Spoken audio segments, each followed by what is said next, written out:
Are you wondering what the home prices are like in Cape Coral right now? How much they've increased? What does that make the average price? How long are homes sitting on the market? Well, I'd love to share that with you. Hi, I'm Luna Knoll, realtor with Better Homes and Gardens Real Estate Pristine. If you're new to my channel, please subscribe so that you get all of my latest information about Southwest Florida. Now, let's take a look at what the home prices are doing in Cape Coral. So let's take a look at what's happened with the market in Cape Coral. It's really exploded, and especially over the last year. So let's take a look and see what that means. Let's zoom in here a little bit. So as you can see, the median sales price in the last year has just gone up phenomenally. We've gone from a median sales price of $275,000 for a home up to $356,000. That is a huge increase. $75,000 in 1 year in this price range of going up 30% is just phenomenal. And you'll notice a couple of other things too. The average sales price itself has gone up, but now offers that are being accepted, we're now over asking price as an average, not just occasionally, but as an average, we're over asking price in terms of offers that are being accepted. And I think people really have a hard time understanding that sometimes. But the big reason I think is the inventory of homes for sale. So this time in April of 2020, we had 1,400 homes for sale. And this April, we had 270. Well, that's a huge decrease, like 80% decrease. So when you have a decrease that great, your supply is down. So in addition, our demand has been up because people want to come down here, which has made our market so strong here. If you look at our curve, you can see going back to 2011, the curve is relatively steady, but in the last year, the steepness of the curve is much greater. If you look at townhomes, it's not as drastic. We have a lot of people talking about condos and townhomes, that's what's going to hit next because people are now being priced out of homes that they thought that they would be purchasing. A lot of renters that were ready to buy a new home, $75,000 in median home price has put them out of the market. So a lot of people are going to be moving into the townhouse and condo markets. So a lot of folks think that will be the next move in the market. You'll see there that the inventory of homes has decreased 80% as well.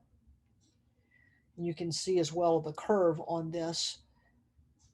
Don't have quite the steep rise at the end, but there is more of a rise in the last year. I want to show you Lee County too, because it's not just Cape Coral, it's all of Lee County. If we zoom in a little bit, you'll see that the median sales price in April of 2020 was 270,000 and now up to 355,000, increase of 31%.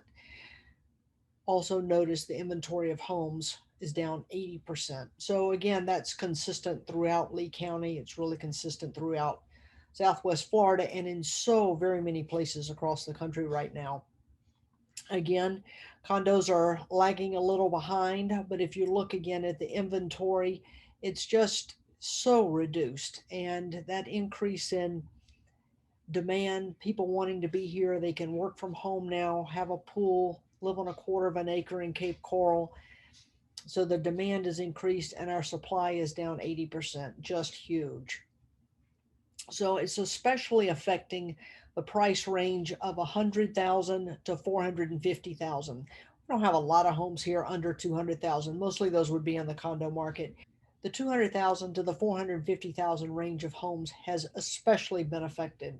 So in the past, where we might have 4,500 homes available for sale, we now have 716.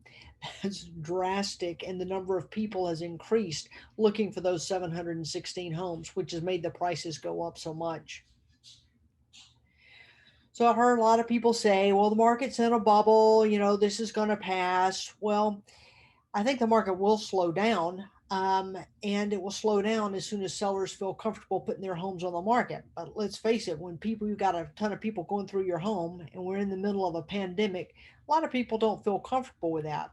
Those people that have the luxury of moving out and then showing their home when it's vacant, whole different ballgame, but most people don't have that luxury.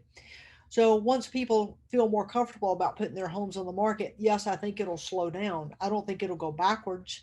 but I do think it'll slow down.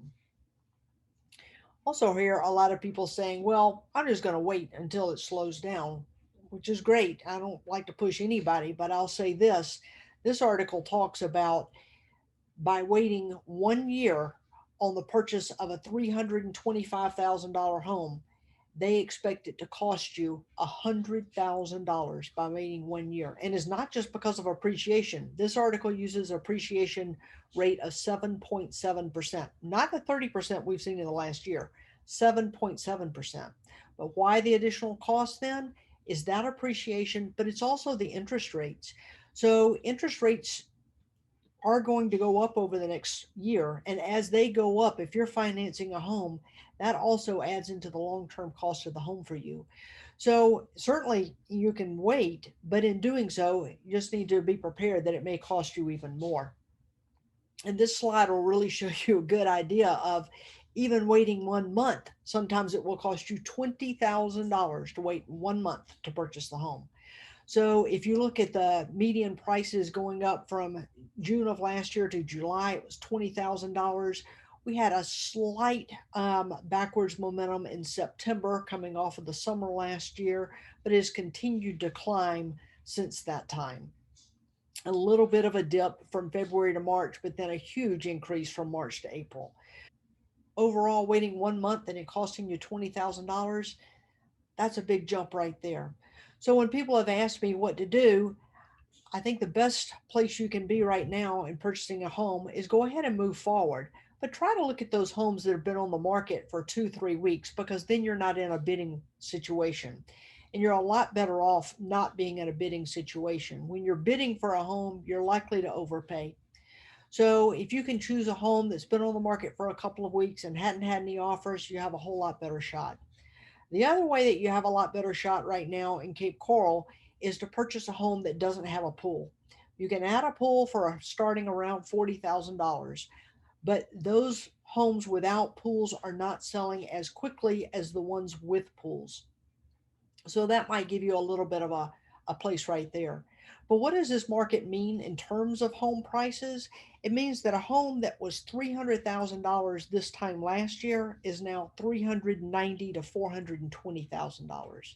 It means the average home that was $450,000 this time last year is now $585,000 to $630,000. So by waiting, not just that 100,000 in terms of what that article said, but in terms of what our market here has done, waiting a year could put you well out of your price range of what type of home you were hoping to get. Well, that wraps up our video today. I hope you found this very helpful. If you enjoyed it, you might enjoy some of my other videos on Cape Coral. If you haven't already, please don't forget to subscribe. Thanks for watching, and I hope to see you again soon.